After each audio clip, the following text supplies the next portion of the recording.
안녕하십니까. 호크로 투자는 쇼킹 부동산입니다. 아파트 시장의 초강력 변수 등장 시작해 보겠습니다. 영상 전에 구독과 알람 설정으로 당신의 인생을 바꾸시기 바랍니다.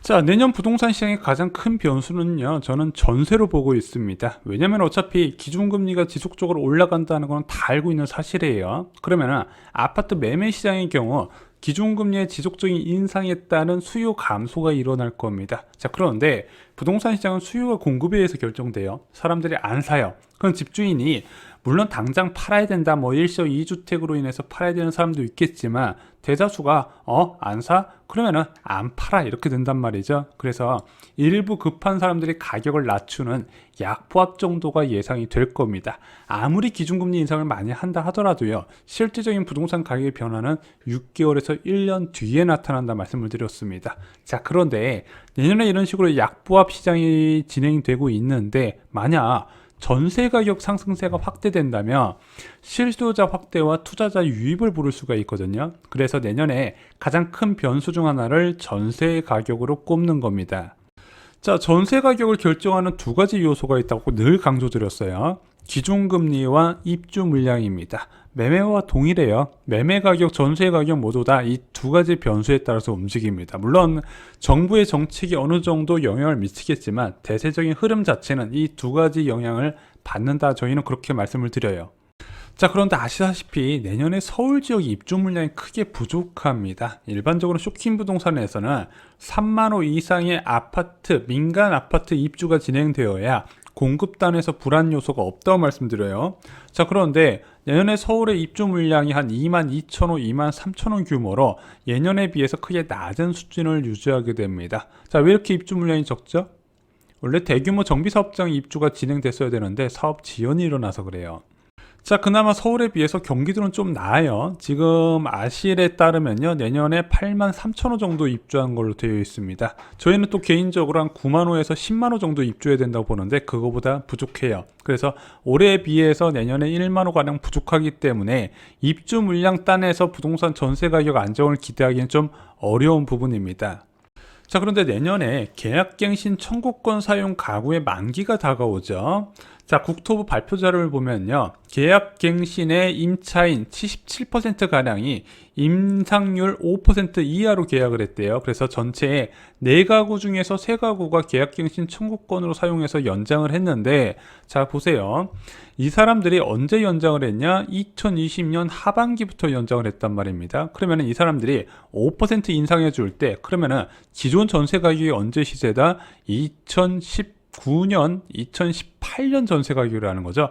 굉장히 낮은 수준에서 전세 계약을 하고 거기서 5% 인상을 했는데 지금 전세 가격이 많이 올라갔잖아요. 그러면은 현재 전세 가격이 이어지면 많은 전세 세입자의 추가 자금 조달을 필요할 수밖에 없다는 부분이죠. 그래서 이 전세 가격이 불안하게 되면 수요 증가로 이어질 수밖에 없거든요. 자, 무주택자들 평상시에 난 집 안 사겠다고 마음 굳게 먹다가 언제 사는 줄 아세요? 전세 계약 만기될 때 사게 돼요. 왜? 전세 가격을 크게 올려달라고 하다든가 집주인이랑 약간 불화가 있다거나 그러면 그냥 홧김에 사는 경우가 굉장히 많이 있다는 부분이죠. 그래서 내년에 하반기부터 본격적으로 계약갱신 청구권 사용이 끝난 세입자들의 만기가 돌아오는데 전세 가격이 불안하게 되면 굉장히 매매 시장 불안까지 이어질 수 있다는 부분이죠. 자, 하지만 2018년 이후에 전세 시장은 입주 물량보다 기준금리에 더 많은 영향을 받는 것으로 보여지고 있습니다. 자, 당장 작년에 2020년에 전세 가격이 정말로 많이 올라갔잖아요. 9년 만에 최대폭으로 상승했는데 입주 물량이 거의 5만 호 가까이 됐습니다. 4만 7천 호로 과거 10년에 비해서 확실히 많은 수치를 보여줬어요. 그럼에도 불구하고 전세 가격은 급등했다는 거죠. 자, 2019년 같은 경우는 입주 물량이 5만 호나 됐거든요. 상반기, 하반기 모두 다 고루고루 많았어요. 상반기 때는 헬리오시티 입주 물량이 있었고 하반기 때는 고덕지구의 입주 물량이 대거 몰렸습니다. 자, 그런데 헬리오시티 입주할 때는 역전세가 일어나고 고덕지구 입주할 때는 어떻게 됐죠? 전세가 매매가 폭등이 일어났죠. 왜 그러냐? 2019년에는 11월 달에 기준금리 인상에 따른 영향을 받아서 역전세가 일어난 거고 하반기에는 두 차례 기준금리 인하하면서 오히려 전세 가격이 급등해 버렸다는 거죠. 입주 물량보다 기준금리가 더 큰 영향을 줬다는 거예요. 그래서 지금 사상 초유의 1%대 전세 대출 금리가 작년에 있었거든요. 그것으로 고가 전세 수요가 폭증을 했습니다. 당연히 전세 자금 대출도 같이 늘어났죠. 2020년 1월에 82조였던 5대 은행 전세 자금 대출 규모가 9월 달에 100조 규모로 늘어났다는 겁니다. 그리고 그 증가세는 올해도 이어지고 있어요. 올해 1월 1일부터 9월 16일까지 5대 은행 가계대출 증가율을 봤더니 전세자금 대출이 무려 14조 원 규모나 차지한다는 부분입니다. 그래서 이렇게 기준금리가 낮아지게 되잖아요. 전세의 수요 증가를 부르고요. 공급 감소를 부릅니다. 많은 집주인들이 장기간 주택을 보유하는 성향이 있고 이렇게 장기적으로 보유하신 분들은 대부분 전세금을 받아서 은행에 넣어놓고 예금이자를 받는데 작년에 예금이자가 0.7%, 0.8% 그랬죠. 저라도요 반전세나 월세 돌렸을 거예요. 자, 그래서 내년 전세 시장은 두 가지 변수의 싸움입니다. 입주 물량 부족과 그 기준금리의 지속적인 인상 부분이죠. 자, 그런데 기준금리 인상 부분이 오히려 전세 가격을 하락시키는 요인으로 작용할 것 같아요. 입주 물량 부족에도 불구하고 개인적으로 내년 상반기에 1.5% 기준금리가 맞춰진다면요 전세 하락도 하반기부터 가능할 거로 보여지고 있습니다.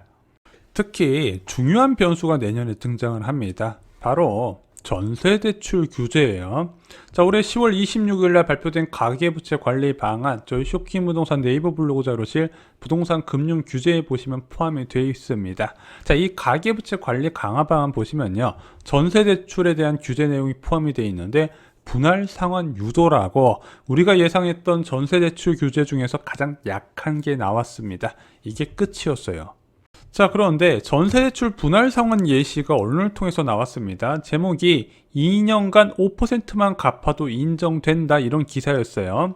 현재 행정지도로 2년간 5% 이상 분할 상환하면은 해당 대출 잔액을 분할 상환 대출로 인정해주고 있대요. 그래서 이것을 예시로 들어서 5% 이상 분할 상환하면은 은행이 인센티브 받을 정도의 인정을 해줄 것이다 이렇게 봤던 거죠. 그러면은 전세대출 만약에 2억 원을 받게 되면은 2년 동안 월금 상환액이 1천만 원 정도가 돼요.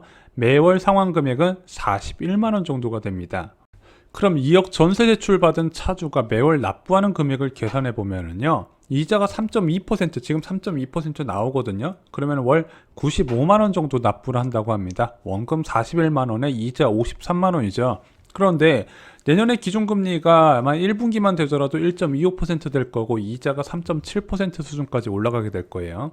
그러면은 월 납부액이 103만 원까지 이자가 61만 원까지 올라간다는 부분입니다. 자, 그런데 2억 전세 대출은 일단 공적 보증 기준이고요. 만약에 사적 보증을 활용해서 2억 5천까지 대출받았다 볼게요.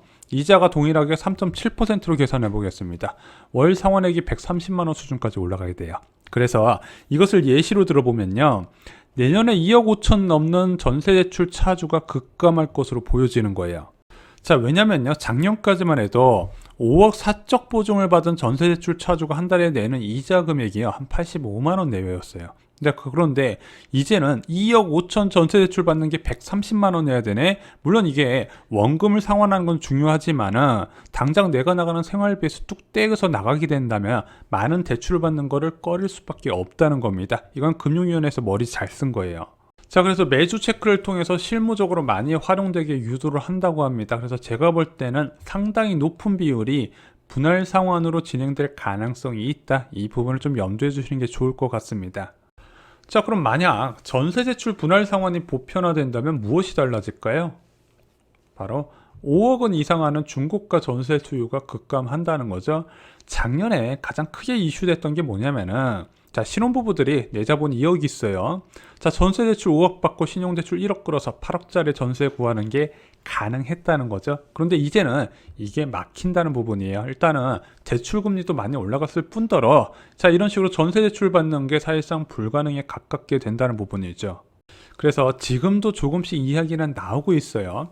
이상하게 전세가 안 나가네. 자, 그런데 내년 1분기 이후에요. 분명히 이런 이야기 나올 겁니다. 와, 전세 안 나가서 큰일이다. 가격을 낮춰야겠다. 그래서 우리가 생각하는 것보다 전세 가격이 고공행진을 하는 게 아니라 오히려 하락할 가능성도 있다고 보는 부분이죠. 그래서 기준금리가 1.5%대일 때와 0.5%대의 전세 가격은요, 다르게 책정될 수밖에 없는 겁니다. 일단 전세대출 금리부터 많이 차이가 나잖아요. 이 2%란 전세대출 금리가 많은 젊은 분들이 많은 전세자금 대출을 받아서 고가 전세에 들어가는 원동력이 됐다는 부분이죠. 자, 그런데 이게 이제 어렵다는 부분입니다. 그리고 1금 여건 정기예금 금리가 거의 2% 가까이 돼요. 그러면은 집주인들이 잠깐 받은 전세금을 보관할 곳이 생긴다는 부분이죠. 그래서 과거에 2017년 11월에 기준금리 인상하고 나서 2018년 3월에 어떤 이야기가 나온 줄 아세요? 전세 종말 시대에서 전세 부활 시대라는 이야기가 나옵니다. 왜? 공급이 증가하기 시작했다는 부분이죠.